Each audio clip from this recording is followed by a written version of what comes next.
The moment I had been dreading finally arrived. My husband, who has tormented me endlessly, and his ever-critical mother. I can't even count the number of tears I've shed and the times I've been hurt. Despite it all, I've held on, trying my best to fulfill my role as a wife and homemaker. But my husband? He never seemed to care about my struggles. He even decided to move his mother into our home without consulting me. Is your mom all moved in? Of course, she is. But here's the thing. Yeah, she's settled in. In fact, I just finished moving back to my parents' home. Wait, what? Your parents' place? His voice over the phone was tinged with panic. I could tell he hadn't seen this coming. But don't think it ends here.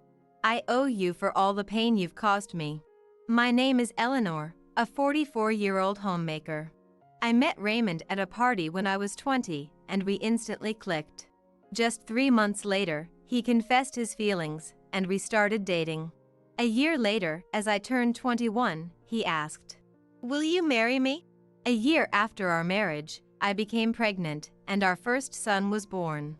I thought I would have the fairy tale life I had dreamt of during my school days. But life wasn't that simple. Hey, is dinner ready yet?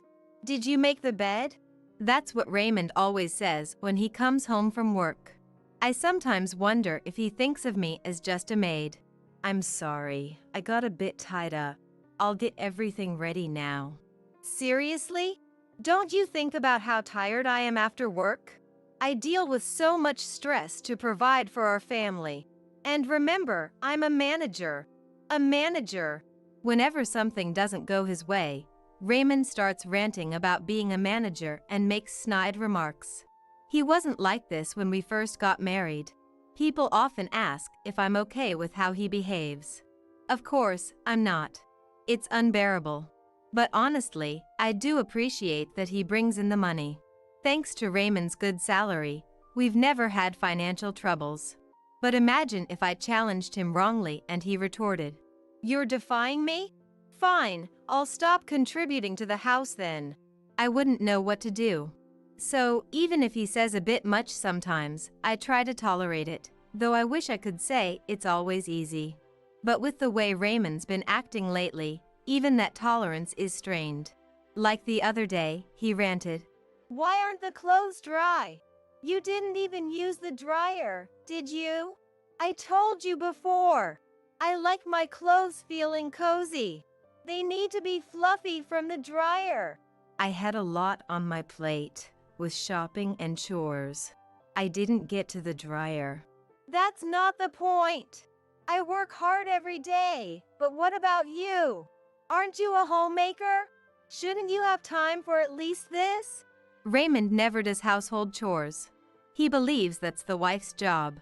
Just because I'm a homemaker doesn't mean I always have free time. I wish he'd help out a little. It was the same when our child was born. I'm busy with work, I'm tired. Always some excuse. So I've done all the household and childcare duties by myself. But there's another source of stress. My mother-in-law. Eleanor, did you clean this properly? And what are you planning for dinner tonight? Surely not some takeaway. Whenever my mother-in-law visits, she's always like this.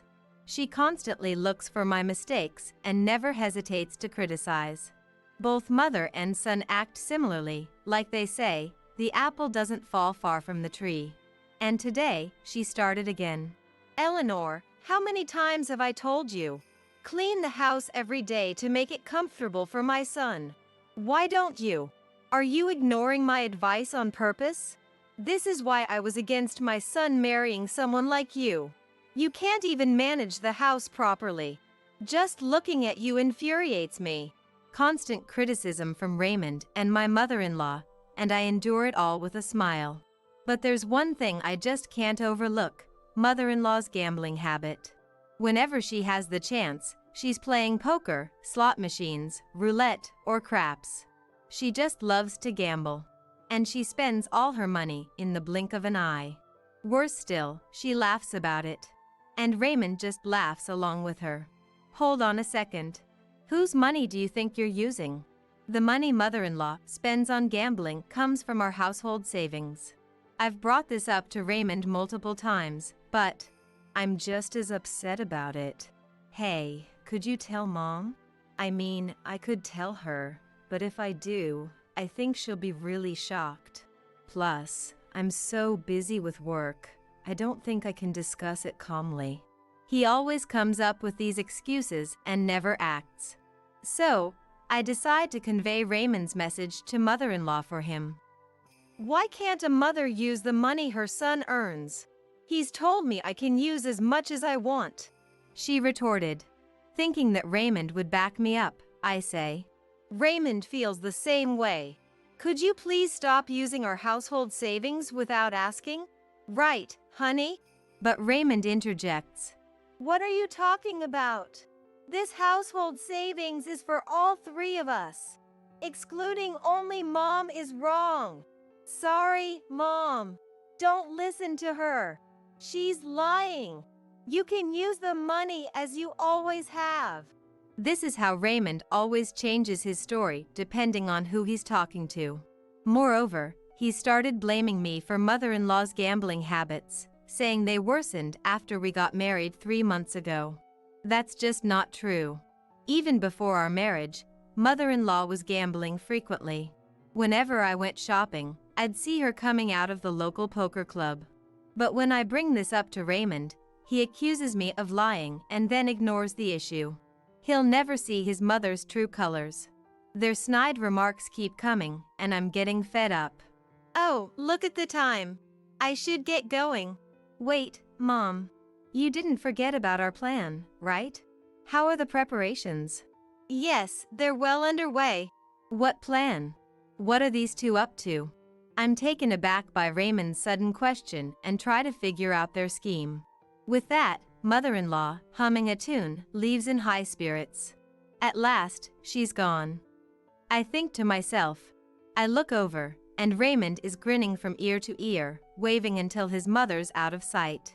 A week later, I finally understood the meaning behind Raymond's words about preparations. Have a good day. Slam. As usual, Raymond leaves for work without responding to my farewell. While most couples would greet each other with smiles, that warmth is long gone between us. I gaze out the window and see a neighboring family, looking so happy as they walk by. I remember the days when my son and I used to go for walks just like that. Lost in my thoughts in the morning, the doorbell rings. Yes, who is it? Oh, it's you, mother-in-law. Wait, where's Raymond? I wasn't expecting her to show up today, especially not this early in the morning. Oh, something came up at his work, so he had to go in unexpectedly. I see. Why on earth is she here? She's not expecting to have breakfast with me, is she? No way she would think of doing that, or would she? A flurry of thoughts about mother-in-law raced through my mind. Then she says, Why are you standing there looking so blank? Get things ready. Ready for what? I haven't eaten anything since this morning. I'm hungry, so make me breakfast. And make sure this doesn't happen again. What does she mean by from now on? The words "get ready" that Raymond mentioned earlier in mother-in-law's from now on phrase make me uneasy. For some reason, I had a terrible feeling about this. Feeling anxious about their comments, mother-in-law pressures me to make breakfast. I apologize and start preparing the meal. Meanwhile, mother-in-law observes me, not even blinking. More like monitoring than observing, maybe? It's hard to do. Under her piercing gaze, I silently and earnestly prepare the breakfast. Suddenly, mother-in-law says, It's pitiful to think my son eats this poorly presented food every day. It looks terrible and probably tastes just as bad. I'd love to know how you manage to cook so poorly. She ridicules me, mockingly laughing and complaining. Why do I have to hear all this first thing in the morning? What was supposed to be a pleasant morning felt as if it had turned into a downpour. Sorry for the wait. It took you long enough. How much time do you need for a meal like this? Maybe you should attend a cooking class? Then you might be able to cook something decent. Though, even then, it'd be like getting a D instead of an F. Having a meal alone with my mother-in-law for the first time. Seeing her stern face while eating, I lost my appetite, and the meal I put so much effort into tasted bland. Suddenly, my mother-in-law set down her fork, stating, "I don't even feel like eating this. Clear it away." I'm sorry. I just can't take this anymore. I wish she'd leave sooner. But little did I know my wish would be shattered in no time. Ring ring. Excuse me for a moment. "Hey, Mom's there, right? Let me talk to her." Handing the phone to my mother-in-law after Raymond's request, she exclaimed, "You told me we'd discuss that matter, making me come over so early. Now, you say you're at work? What's going on?" "Sorry, something came up. I'll be back before noon. Just relax till then. Hurry up, being with her is just stressful." She ended the call with Raymond and returned the phone to me with a slight throw. Trying to ask what Raymond had said, she just glared and told me he'd be back before noon. 3 hours later, Raymond returned home and immediately asked her, "Sorry, Mom. So, are you ready?" "Yes, just need to pack my things." "Pack? What?" Before I could process, Raymond dropped a bombshell. "From now on, Mom will live here too." "What?" It was a shock. I always thought it would just be the two of us living here, but now my mother-in-law will be moving in too. The mere thought of my mother-in-law coming here terrifies me. Living a life constantly getting snide remarks from Raymond and my mother-in-law every day? I just can't bear the thought of it. "Mom, I'll help you move on my next day off." "That would be helpful. But don't bring her along. We don't need someone useless." "Don't worry. It'll just be me." The shocking twist left my mind blank, unable to process anything. That evening, Raymond and his mom went out for dinner. Alone, I pondered our future. How would I coexist with the two of them? Was I just supposed to endure everything? Or was there another way? The same thoughts kept replaying, but no answers came. Lost in my despair, I felt tears spilling when suddenly, ring ring. A phone call. Wiping away my tears, I answered and the voice on the other end was, "Oh." A call from the most unexpected person. The familiar voice echoed in my ear when I picked up the phone. "Mom, it's been a while." "Eric, it has indeed. Have you been well?" "Yeah, I'm good. Granddad and Granny are also doing well. We're all getting along." It was my son, Eric, on the other end. After graduating from college, Eric took a job at a company near our family home. Because his work was close, he had chosen to live with his grandparents, away from us. "When will you come to visit? It's been years since you last did. The two of them really want to see you." "I'm sorry. I've been so busy and just couldn't make it to the family home." "Busy with what? Isn't it because of Dad and Grandmother?" He hit the nail on the head. The reason I couldn't visit was indeed because of those two. Raymond didn't like the idea of me visiting my parents. As a homemaker, Raymond only sees me as a mere housekeeper. He has this ridiculous notion that I should always be taking care of the home. And his mother-in-law, shared the same view.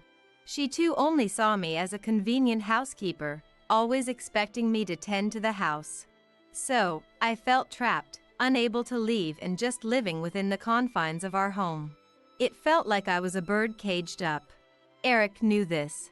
He once visited this house and remembered the words Raymond and mother-in-law had hurled at me. "Aren't you a homemaker? Then you need to do your household duties properly. A housekeeper who can't even do chores is useless anywhere. Be grateful you're even needed here by us." It was then that Eric first realized the treatment I was getting from the two of them. "I thought as much." "I'm sorry for making you worry." "Listen, Mom, I have an idea." Then, Eric suggested something unexpected. It was something I hadn't ever considered. "Really? Are you serious?" "Of course. It's to help you, Mom." While it might seem obvious, Eric's words became the lifeline I needed from my hellish life.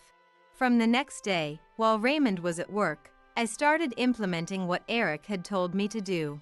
being cautious not to let Raymond notice and always vigilant for the often unexpectedly appearing mother-in-law. There were a few close calls. "Hey, have you been up to something lately?" "Why do you ask?" "Mom mentioned it. She said you've been acting differently. You're not cheating on me, are you?" Last time, I was saved by Raymond's ridiculous misunderstanding, but I can't underestimate my mother-in-law. She's sharp. I need to be more careful and not let my guard down around her. Still, it's clear that Raymond doesn't really care about me. Well, that's fine. It actually makes things easier for me. In fact, it's a relief. I can't wait to see how they'll react to what comes next. Ring ring. "Mom, how far along are you with the preparations?" "I've got everything ready and have made a lot of progress. Now, we just wait for the day." "Speaking of which, do you know when grandmother is moving in?" "She's moving in the day after tomorrow." I overheard them talking about it when they were in a good mood. I have to make sure they pay for everything they've done to me. The climax is approaching. The morning my mother-in-law is set to arrive. Don't slack off just because I'm not around. Also, help Mom with the luggage when she gets here. And keep the house clean. Mom said she won't forgive even a speck of dust. I understand. After seeing Raymond off, I start the final preparations. Then, the doorbell rings. "Good morning, Mom." "Eric, I'm sorry, but can you help me?" "Of course. Let's get this done quickly before grandmother arrives." With Eric's help, we finalize everything. And 30 minutes later. "All right, let's go." I hop into Eric's car, and we head to a certain place. Ring ring. "Hello?" The moment has arrived. Raymond and mother-in-law have tormented me endlessly. I don't even know how many tears I've shed or how much pain I've endured. Yet I've persisted, trying my best as a homemaker. But Raymond never seemed to care about my struggles. And he decided to move in with his mother without discussing it with me. Is Mom all settled in? Of course, she is. But guess what? Yes, she's all settled. And I've just finished moving back to my parents' home. What? Back to your parents? Raymond's panic was evident, even over the phone. But that's not the end of it. He's got a lot coming his way. I delivered the final blow to Raymond. Today's the day we get divorced. The divorce papers, already filled out with your name, are on the table. When you get home, all you need to do is sign and take them to the courthouse. Just to make sure there's no delay, I've arranged for a lawyer to accompany you. The lawyer will also discuss the division of our assets. Raymond, taken aback, blurted out. Wait, what are you talking about? Divorce? Are you kidding me? No matter what you say, it won't change my mind. Oh, by the way, we don't have a single cent in our savings. What? That can't be true. I've been contributing every month. Yes, but your dear mother gambled all that money away. We have nothing left. What? I suggest you and your mother figure things out. Good luck. Right after ending the call with Raymond, his mother showed up at the house, arms laden with bags, enthusiastically ringing the doorbell.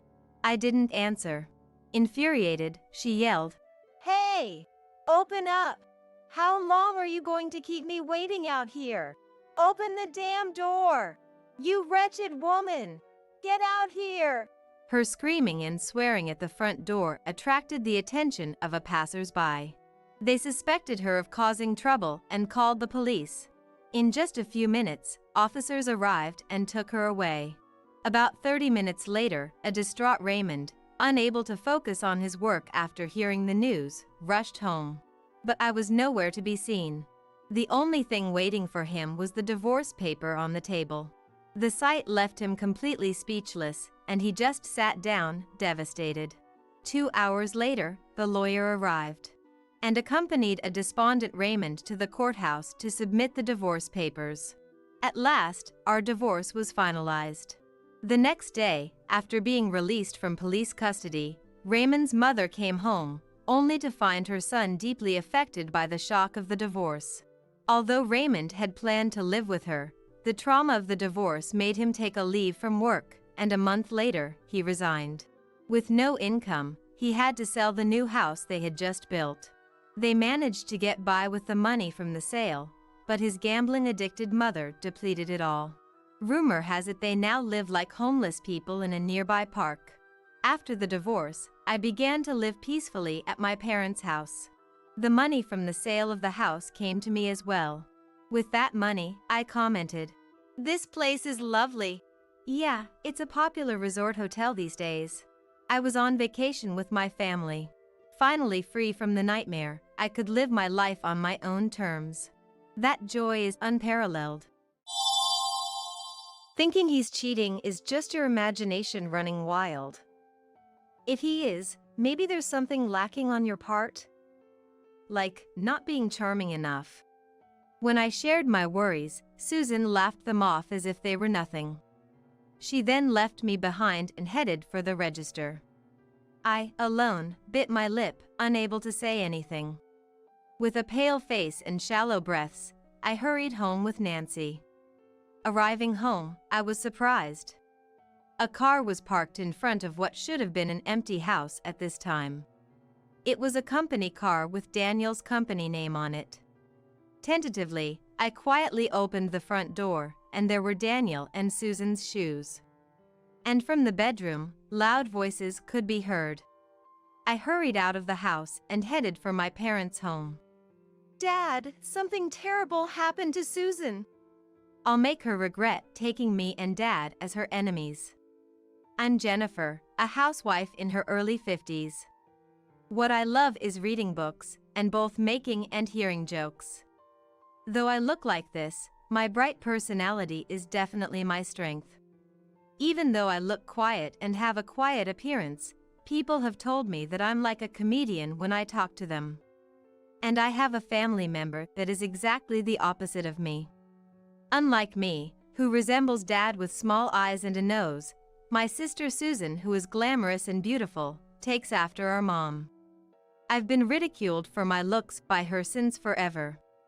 For instance, something I'll never forget from over 30 years ago. Just after graduating high school, I was trying hard with makeup I wasn't used to when suddenly Susan spoke to me. "Ew, you're trying to put on makeup, Jennifer? It doesn't suit you. Why don't you just stay barefaced and blend in with the old ladies?" Even when I was indignant, she kept looking down on me without a hint of remorse. Like this, my memories of Susan have always been of her being mean and selfish. As we grew into our 20s, Susan became an elementary school teacher. I had gotten a job at a local company, but she even ridiculed that. After all, private sector jobs have no security, huh? In my case, as a civil servant, I'm absolutely secure. It's the best. Susan was terribly boastful, but our mom, who had been a teacher at the same school, sighed with a puzzled look. Our playful Dad managed to turn even that situation into a joke, making us laugh, but my heart only completely cleared up when Susan wasn't around. I fell in love when I was in my 3rd year at the company, at the age of 23. The person was a colleague from work, a quiet man wearing glasses, named Daniel. Heading out for dates, I was met with a lot of sarcasm from Susan every time we met. From my clothes, makeup, to even my taste in partners, she criticized everything. Still, I brushed it off as usual and deepened my love with Daniel. I'm going to marry Daniel. I've already introduced him to Dad and Mom. I hope you would meet him too. I reported my marriage to Daniel over the phone. Then, Susan, who was single at the time, said in a clearly angry tone, "Huh? Getting married before me? Unbelievable. You're supposed to let me marry first. How low." As for me, whatever. There was nothing to say but. And I got married without flinching. I believe I was truly happy, spending pleasant times with my husband Daniel. Before long, Susan also got married. Her marriage seemed arranged, and I worried she might have been competing with me.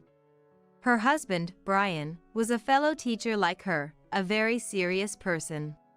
Susan had children before I did, and I remember feeling relieved that I didn't have to hear any snide remarks this time.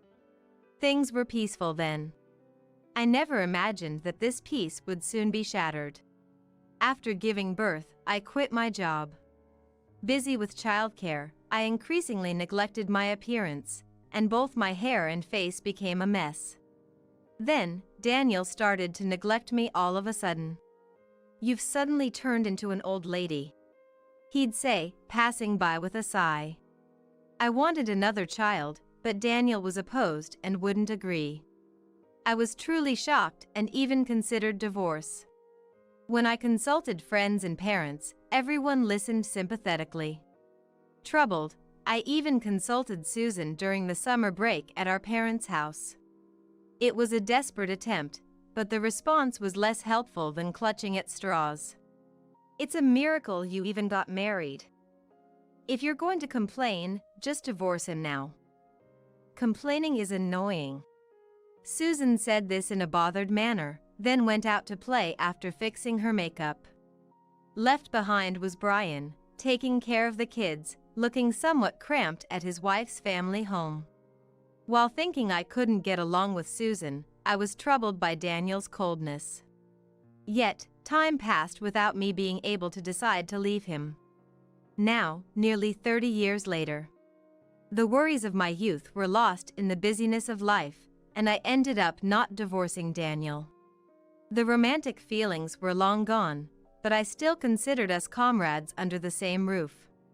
When my daughter Nancy became a middle schooler, I started a part-time job as a cashier, giving me a place outside of home. However, the store where I had been working part-time for many years was going to close. "The store where I work part-time is closing, so I'll be unemployed starting next month." I reported this during dinner, and Daniel looked up, seemingly a bit surprised. Nancy swallowed her hamburger and said, "That's fine. Mom, you've been working for so long, why not take it easy for a while?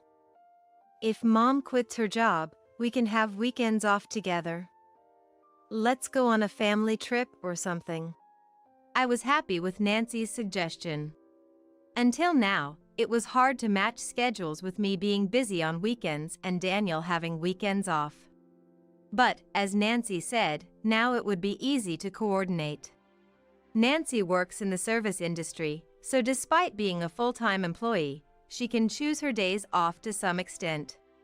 After dinner, while I was washing the dishes, Daniel suddenly spoke to me. It was rare for us to have a conversation, except when watching TV. "If you're not going to the part-time job, does that mean you'll be home all the time? Let me know if you have plans to go out." Thinking he was worried about dinner, I casually answered, "I don't have any particular plans, but I'll be back by evening even if I do." Daniel nodded ambiguously, still seeming to want to know. It was unusual for him to be this controlling, but I told him I'd inform him in advance if I was going out. Becoming a full-time housewife again after so long. Doing the same housework as before, I was astounded by the free time during the day. I tried to enjoy it by increasing my reading time and experimenting with cooking, but still, there was too much free time.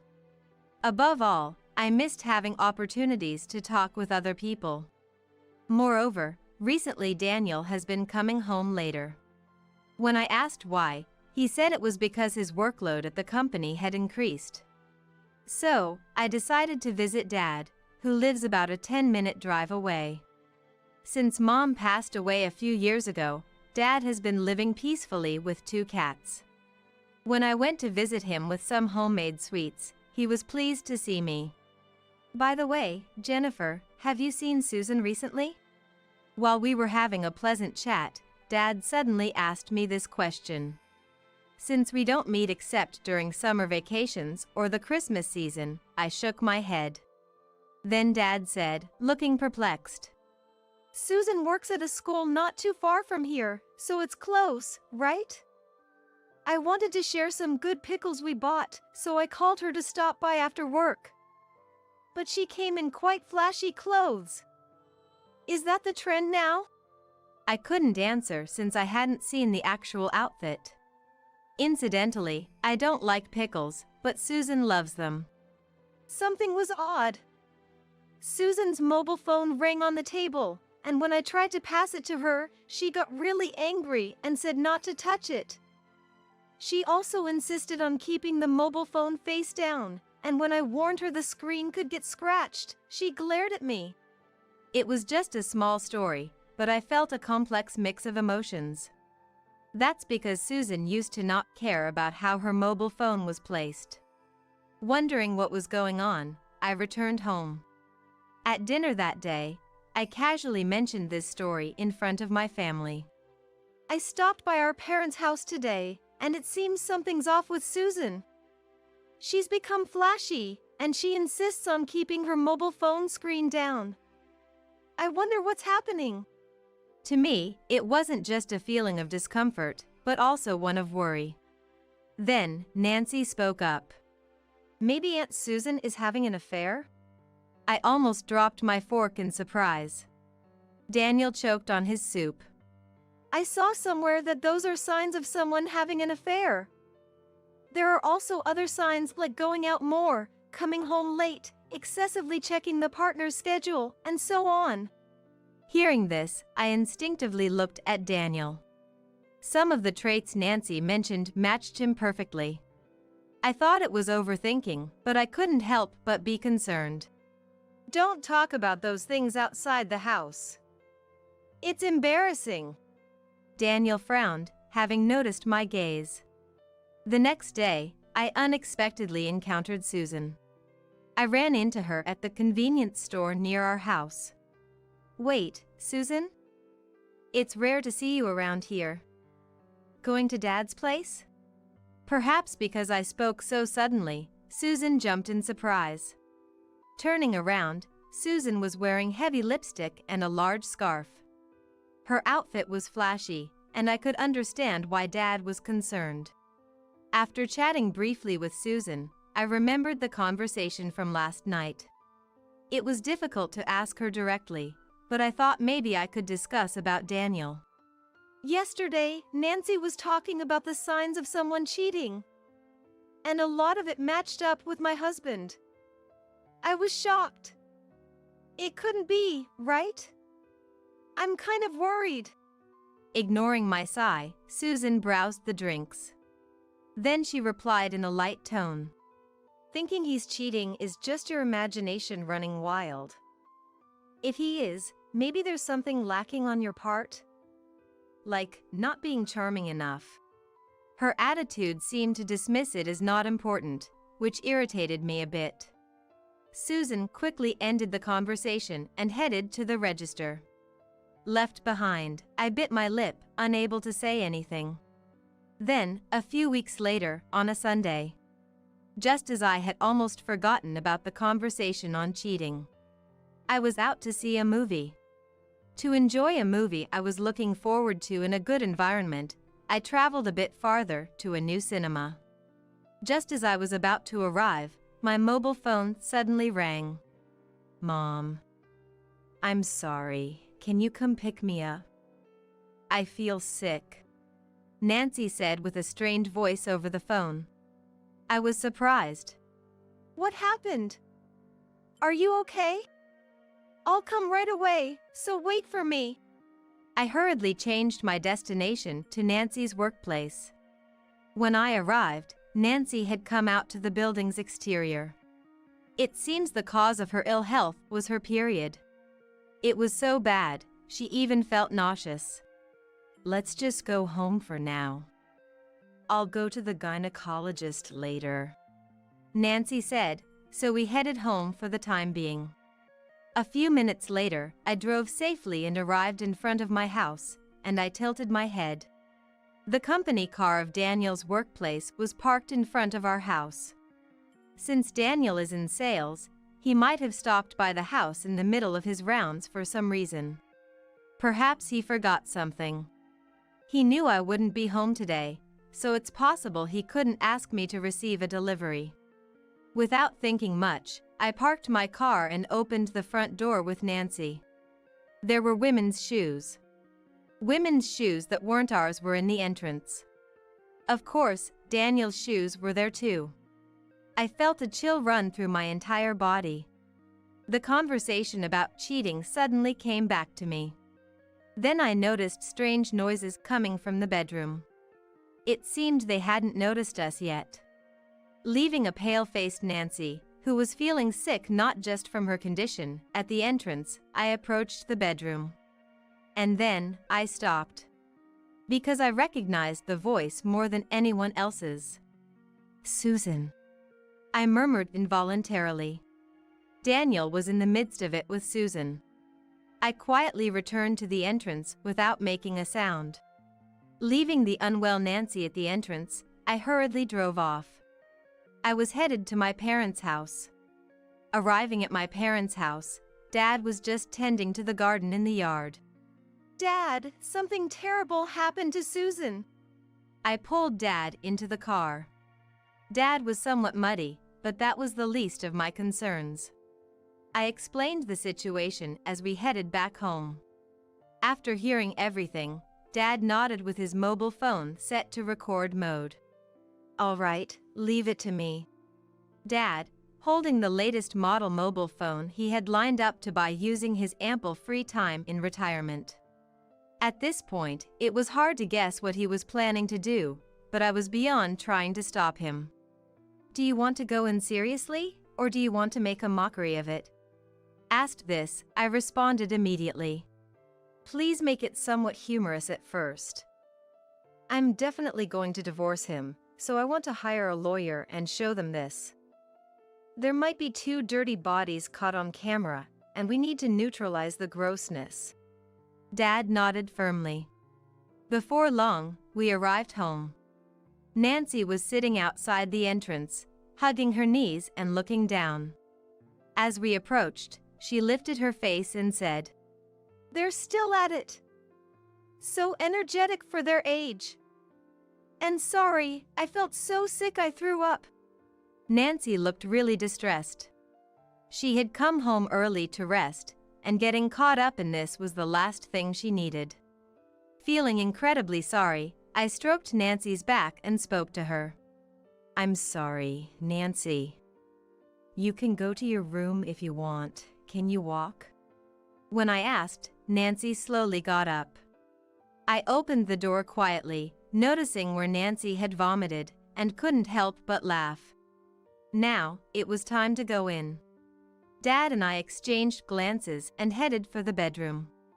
Sounds of engagement, though slightly subdued from before, continued from inside the bedroom. "Let's go, on 3. Dad whispered to me and then flung the door open all at once. The 2 on the bed screamed at the sudden intrusion. The ones who wanted to scream were us. What on earth were they doing on the bed where I sleep every night? The 2 were literally in their birthday suits, intimately close to each other. Considerately, they had laid down a bath towel, presumably to avoid soiling the sheets.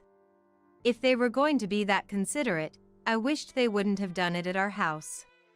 "Whoa, Ben!" Daniel was the first to regain his senses. Susan, with smeared lipstick, looked bewildered, desperately trying to cover herself. Stepping into the scene, Dad began his act of scolding Susan. "Susan! What are you doing at over 50 years old? Have some shame. And you, Daniel. Betraying Jennifer, and with Susan of all people. I won't forgive this." While shouting, the fact that Dad was firmly holding the camera showed he wasn't simply lost in rage. Dad has always been like this. The stronger his anger or surprise, the more calmly he acts, deftly maneuvering the situation to the other party's disadvantage. But to Daniel and Susan, caught in the act, such judgment seemed far beyond their grasp. Usually seen as the fun grandfather, Dad, with his eyes narrowed in anger, had them completely terrified. Handing me the mobile phone, Dad approached them even closer.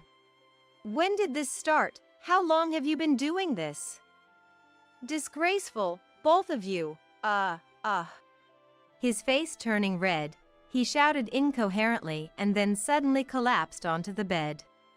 For a moment, I panicked, thinking he might have really fallen ill, but he purposefully fell into a clean space, indicating this too was an act. I immediately played along with Dad's act. Dad! This is serious. His blood pressure must have spiked. Maybe a blood vessel in his brain burst. Is he even breathing? While pretending to panic, I kept the mobile phone camera firmly on Susan and Daniel. Susan, fixated on Dad, didn't notice I was recording. She just turned pale and quickly said, "The inheritance, we need to discuss it." Daniel's face was also pale, but he seemed genuinely shocked by Susan's reaction. Covering himself with a fallen pillow, he muttered in a dazed state, "Is that really what you're worried about right now?" I felt the same. Then Dad got up, sighing at my frozen Susan. "Susan, that really brings Dad down. The lowest. How did you turn out like this?" The look on Dad's face was genuine, not acting, showing his deep disappointment. As Dad stood up, Susan frowned as if realizing the seriousness of her mistake.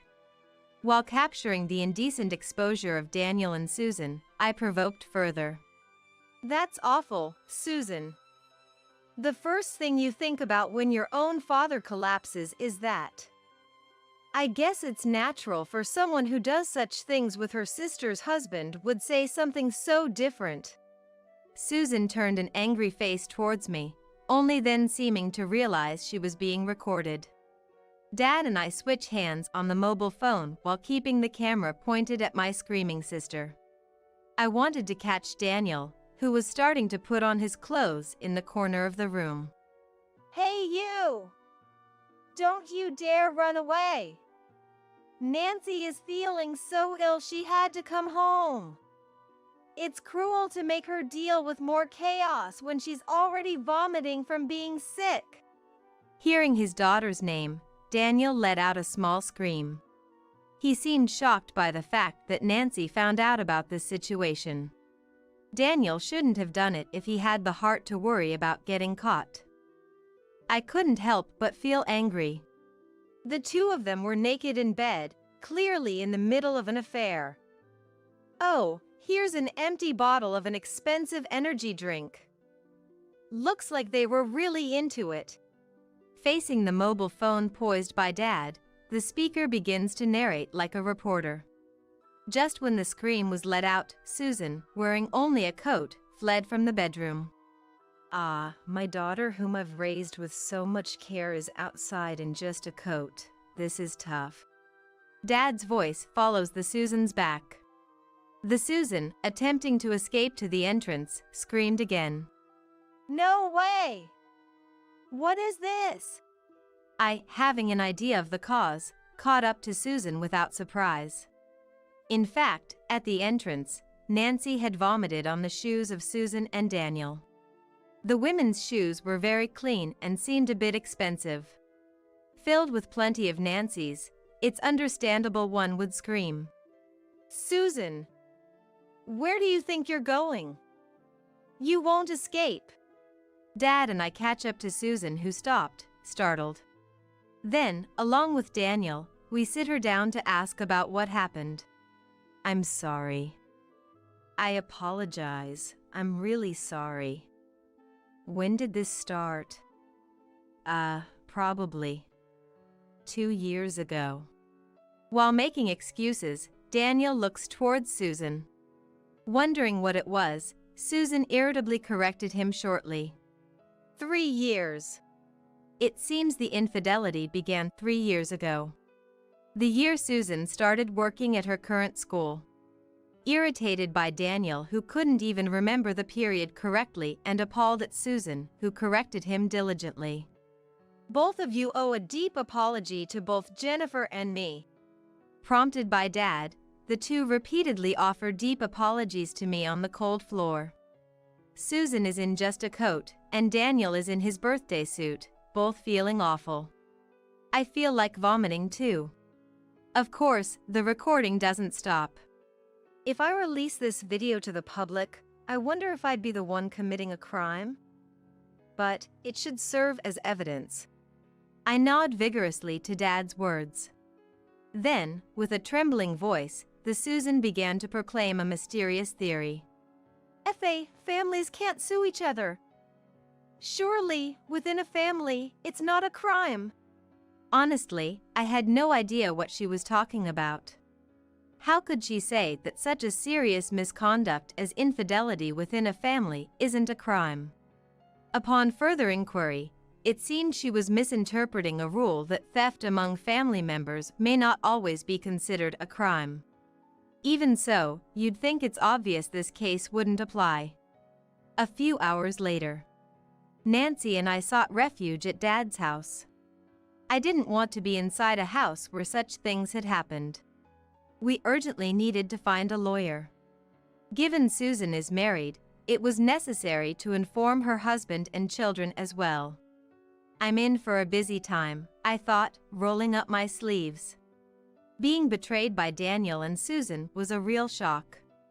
The fact that I wasn't hungry even at midnight was because my appetite had completely vanished. Closing my eyes, I couldn't sleep, recalling the disgusting voices of Susan and Daniel. Yet, I didn't feel defeated. Not sadness or despair, but anger filled my heart. Days later, I visited a lawyer's office. Showing him the footage, the lawyer watched intently, taking notes without a laugh. But when Susan brought up the "families can't sue each other" mysterious theory, he couldn't help but burst into laughter.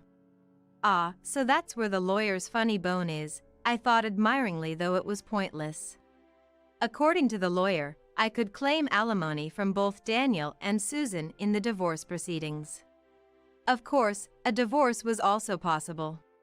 Considering the division of marital assets and the possibility of being claimed for alimony by Brian, Daniel seemed likely to end up penniless. Furthermore, I discussed wanting to tell everything to Susan's family and Daniel's parents, my in-laws. The lawyer advised that it would be best to wait until the divorce was finalized. So, I immediately went to get the divorce papers. They were to be presented to Daniel as soon as the consultation on the division of assets was finished. Just 1 week later, my divorce was finalized. Perhaps thinking there was no way to deny it after being caught on tape, Daniel agreed to the divorce without fuss. I was the one who filed the divorce papers, and Daniel went to work as usual today. He must be acting as if nothing happened at work right now. After filing for divorce, I immediately visited my in-laws in the neighboring state to greet them and show them the infamous video. My in-laws, having decent values, were furious with their son Daniel and understood my claim for compensation in the divorce proceedings. I told my in-laws, "I truly appreciate everything up until now. Nancy has decided to continue living with me. She's your granddaughter too, so if you'd like, please continue to have a good relationship with her. However, she has said she never wants to see Dad again and does not consider him a parent anymore. Please be considerate of that." My in-laws nodded in agreement, looking downcast. A few hours later, after finishing our talk and leaving Daniel's family home, I headed to a place I had previously arranged to visit. It was Susan's home. Waiting there were Brian, who had taken a day off, and Susan's son, Thomas, who is already married and independent. I handed them a copy of the video and the lawyer's business card. "I intend to claim compensation from Susan in the divorce proceedings." "Of course, Brian, you can also claim from both Susan and Daniel." At my words, Brian nodded grimly. Then, the screening began there as well. Thomas left partway through and didn't come back. Brian watched the screen till the end, his face turning pale, tears welling up in his eyes. While I was at Susan's house, she came home. Looking at the clock, it was already 6 p.m. It had gotten dark before I knew it.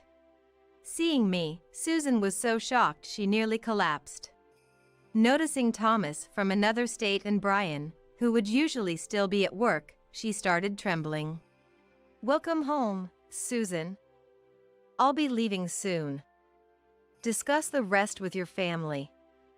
Oh, and you should be getting a claim for compensation from my lawyer soon for the divorce proceedings. Make sure to pay it. If you don't, it might even reach your workplace, so be careful." With that, I left Susan's house. Getting into my car and starting the engine, I saw Susan running out and shouting something. But I had no intention of listening to her words anymore. I honked the horn briefly and decided to head straight home. About 6 months later, Susan and her husband finally got divorced, and she had to pay a hefty sum in settlement money from the divorce trial. It seems she really resisted the divorce and caused quite a fuss, leading to a lawsuit. Brian's lawyer was extremely good, and I heard Susan got thoroughly defeated. After the divorce, she was kicked out of her house and is now estranged from the son she struggled to give birth to. Now, she's turned to binge eating and drinking due to the loneliness of living alone and can't even fit into her favorite designer clothes anymore. She was able to pay the settlement from the divorce because she has a job, but life is tough. She once came to see Dad, but fled as soon as she realized Nancy and I were living there too. She called, probably to talk about debts. Dad said, looking a bit lonely. Even though she's like that, she's still his daughter. Speaking of the aftermath of Dad and his daughter, there's also the story of Daniel and Nancy. This was around the same time that Susan and her husband divorced. One evening, while relaxing and watching TV, Nancy got a text message. She frowned upon seeing it and immediately set it to block the caller. Turns out, it was from Daniel, asking to meet. Apparently, Daniel, who has never done housework, now lives in a place that's dirty with dust and mold. He's been eating out a lot, getting sick, and complaining about rapidly losing money. I don't know where he saw it, but he said he was shocked to see me and Mom walking arm in arm happily. He wrote that he wanted to walk with me too. No way, I could ever. Just thinking about it is disgusting. I want to erase his existence from my memory. Nancy visibly shuddered with genuine disgust. Dad seemed to miss his daughter despite everything, but Nancy wanted to remain a stranger to that dad forever. Now, onto a story of poetic justice delivered by sheer coincidence. I can't be blamed for this, but Susan and Daniel ended up facing even more consequences. Let's rewind to when Susan and her husband were in the midst of their divorce drama. It seems that not only were they involved, but Thomas's family got dragged into numerous family meetings as well. During such a tumultuous time, Susan's 4-year-old grandson, James, was observing the sad state of the adults. At 4, he's practically still a baby. Naturally, he couldn't fully grasp the gravity of the situation. Because of this, James ended up spilling the beans to his preschool teacher and friends, saying, "My grandma and my grandma's sister's husband was in bed naked. And so my dad, grandpa, and my great-grandpa got really mad. Why isn't it bad to sleep naked? Is it because you might catch a cold or something?" The other kids, finding the story amusing, told their families. Shocked by such an unbelievable tale, the parents likely gossiped among themselves. It's easy to imagine that even the teachers would have talked about it. The rumors spread uncontrollably. And just when Susan's divorce was finalized, the gossip reached Daniel's workplace and its associates. Somehow, the son of a business partner was the brother of Susan's grandson's friend. It's complicated and hard to follow. It just shows how unexpectedly far-reaching personal connections can be. In short, Daniel's infidelity became known at his company and among its business partners. Daniel quickly lost his standing. After all, not only was he divorced due to an affair, but the affair was with his sister-in-law, so being pointed at behind his back was inevitable. Just a month after the rumors started spreading, Daniel, whose career was once thought to be on the rise until retirement, chose early retirement due to the unbearable situation. Nancy learned of this outcome from her grandparents, Daniel's in-laws. "That's divine retribution," and told me while laughing. Susan's situation was even more severe. After all, she was a school teacher. Being in such a position, it was the last thing she should have done, and she quickly became the subject of rumors. The gossip spread from child to child, then to adults, and in no time, it was known across other schools. After receiving complaints from parents, Susan realized for the first time that what she had done was known all around. Perhaps because she felt too uncomfortable, Susan requested a transfer to a school in a more remote area, hoping to live quietly in a place far removed from her current residence. But it was too late. The rumors of her misdeeds had reached her new assignment, far beyond her neighborhood. Moreover, rural areas are often much stricter about scandals than urban ones. Eventually, Susan, who was once so proud of being a teacher, had to take a leave of absence. Due to the rumors that she had an affair with her brother-in-law, all her friends distanced themselves from her. Now, she feels scared to be gossiped about by strangers wherever she goes, becoming somewhat reclusive. She will likely end up resigning. This was all relayed to me from Dad, who had heard it from Susan. The network of rumors is frightening. There seems to be no place of peace for the two anymore. When I first heard about the gossip, I was a bit scared, wondering if there were rumors about me as well. However, it appears that because I'm seen as merely a victim, Susan's younger sister seems like a serious person. The rumors about me are relatively mild. I was relieved that my serious appearance worked in my favor. 5 years have passed since that incident. I remain at home with Nancy and continue to live with Dad. I and Nancy, who is still single, are living a happy life while cherishing each other. Dad is still very healthy, and the family home without the condescending Susan feels incredibly comfortable. Nancy doesn't seem too keen on getting married. Now in her 30s, she continues to work hard as a proud single. I wondered if our parents' disastrous relationship influenced her, but that doesn't seem to be the case. After all, in today's world, there aren't many benefits for women to marry. There are drawbacks in terms of career, though. Well, I wouldn't mind having kids, but I don't think I need a husband. Nancy shrugged, recently promoted and now holding a significant position. She's commendable, my daughter. There's a cute junior at her workplace who seems to admire Nancy, but it's uncertain where that might lead. While Nancy maintains a good relationship with her grandparents, I no longer have any contact with them. Since Daniel started living with his parents, they've been considerate not to bother me. Within 6 months after retiring, Daniel had no place to go. He was on the verge of becoming homeless, but his parents were kind enough to allow him to live with him. In exchange, he is under strict surveillance, and his parents manage all his money. Deprived of any freedom, Daniel spends his days exhausted from tough daily labor jobs. I heard through the grapevine that he's been complaining about the cost of his medication and how his health has not fully recovered. As for me, I've recently started working again. I found a part-time job at a library, surrounded by books I love. Seeing students and families borrow books and leave with smiles brings me great joy. Dad, Nancy, and I are also planning a trip together. We're excitedly debating where to go, which is already fun. Right now, I'm living my best life, thoroughly fulfilled.